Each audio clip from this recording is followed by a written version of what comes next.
Guitar tips, just the tips just for you. Guitar tips.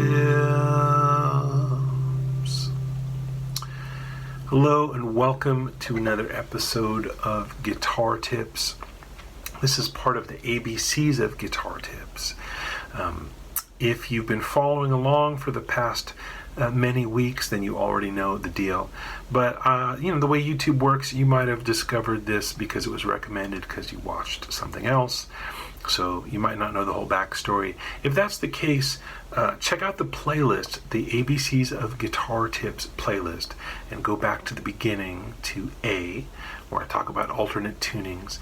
And I give you a little backstory on why I decided to do this alphabetical series. But in the meantime, here we are. It's time for something that begins with T. I want to talk about tritone substitution. Tritone substitution. So before I get into the theory of it, let me just let you hear it. So if you have a chord progression that goes E to A, or I should say E7 to A, so I'm playing open E, and then G sharp and D. So here's E7 going to A. You could substitute for the E7 a B flat 7. And the reason that we can do that is that this little piece in the middle, I'm on the middle two strings at frets 6 and 7. That's this kind of funny interval that makes E7 sound the way that it does. It's slightly unsettled. This interval kind of wants to move so that the bottom note comes up and the top note comes down. And if I just play the bass notes in E and A, that's what happens. That interval is sometimes called a tritone because those two notes, G sharp and D, are 3 whole steps apart. So if I played G sharp on the 3rd string and go up 1 whole step, 2 whole step, 3 whole step, I'm on D, so G sharp and D, G sharp and D, G sharp and D. That's a tritone interval, and it's really the crux of what makes E7 or any dominant chord really sound the way it does. And so it's the 3rd of E, G sharp is the 3rd, and D is the flat 7th or minor 7th, you could call it. Flat or minor because normally in E major we would have D sharp, but because it's D natural, we need to address that in how we name it. So it's the flat at 7 and the major 3rd. So that interval is what gives the dominant chord its character, and then we resolve it. But what happens if instead of playing E in the bass, I play B flat in the bass, but play the same stuff in the middle here?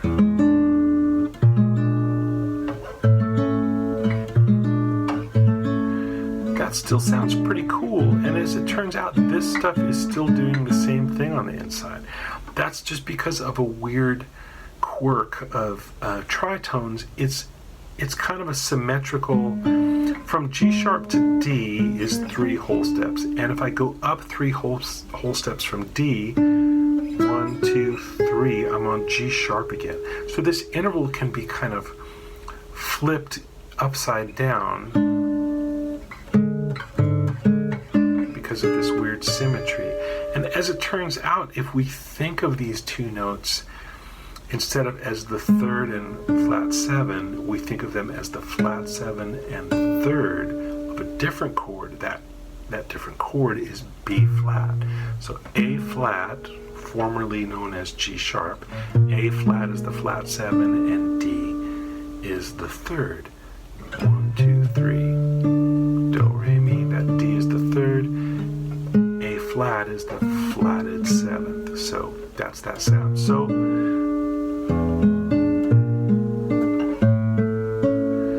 that's the sound of tritone substitution.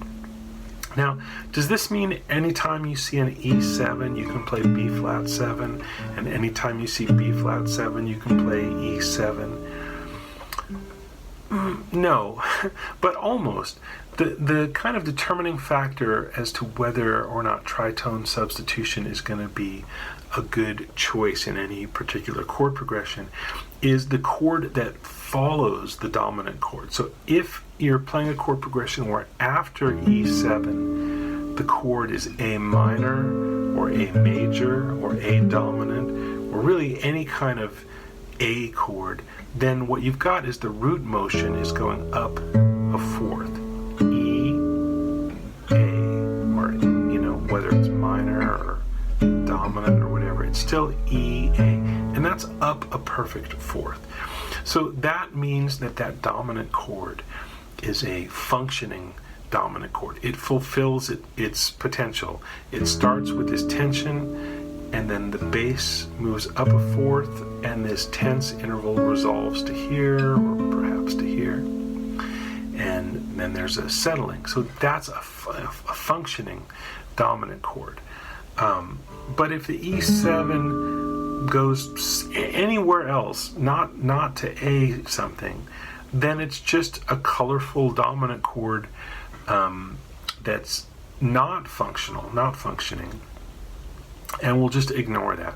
So we're only going to use tritone sub when that's the kind of motion. When E goes to A, we can substitute B flat. Likewise, B flat dominant 7 typically is going to want to go, if it's not going to A, it's probably going to E flat, because that's the perfect fourth motion. So B flat 7 wants to go to E flat. If it doesn't do that, then it's not functional. It's not fulfilling its potential. So if you had a song like that went C to B flat 7 and back up to C, I wouldn't mess around with tritone sub there, because if you did, you'd get this: C, E7, back to C. That's not really a satisfying resolution, whereas the C, B flat, C does kind of satisfy. But if we were going C, B flat 7, A minor, that B flat 7 doesn't go to E flat, but it is moving down by half step, which is kind of a sneaky, it already is the substitution for E7 in that case. If you've got a chord progression that goes C, B flat 7, A minor, you could say that B flat 7 is already a substitution for E7, because E7 would be a more classic way to get to the A minor. But you could unsubstitute it, and we could go C, E7, A minor. So we went away from the B flat back to E. So here it is with E, and here it is with B flat. Yeah. So that would be the other case when you could use tritone substitution, when you've got a dominant chord moving down by half step to another dominant chord, or to a straight major chord, or to a straight minor chord. Any of those